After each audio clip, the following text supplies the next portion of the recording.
In today's video, I'm going to teach you how to add a Facebook page widget to WordPress with Elementor Pro. First, make sure you're logged into your WordPress dashboard. On the left-hand side, you'll see the main menu. Look for the Elementor option in that menu. Hover your mouse over it and select the editor option that appears.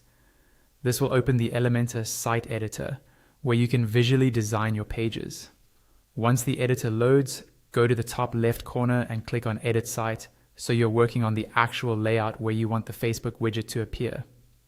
Inside the Elementor editor, focus on the left panel. This is where all the available widgets are listed. You can scroll through the list or use the search bar at the top to quickly find what you need. Type Facebook in the search field and look for the Facebook page widget. When you see it, click and drag it onto the section of your page where you want the Facebook feed to appear. As soon as you drop it, the widget will be added to your layout.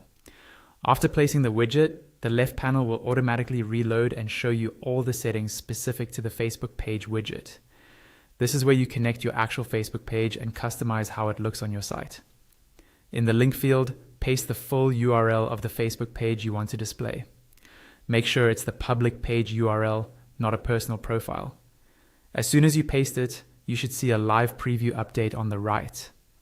Next, you can adjust the layout.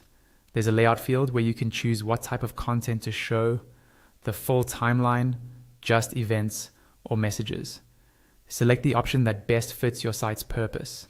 For example, timeline is great if you want visitors to see your latest posts, while events is ideal for highlighting upcoming activities. You'll also see various display toggles. Here, you can enable or disable elements like the small header, the cover photo at the top, profile photos, or a custom call to action button.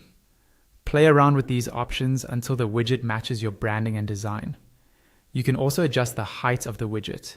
Either use the slider to visually change the height, or type an exact value into the height field for more precise control. Check the preview to make sure it looks good on your page. Once you're happy with everything, go to the top right corner of the editor. If you're ready for your changes to go live, click the Publish button. If you'd prefer to save your work without making it public yet, click the small downward arrow next to Publish and choose to save it as a draft. That way, you can come back later, review the design, and publish it when you're ready.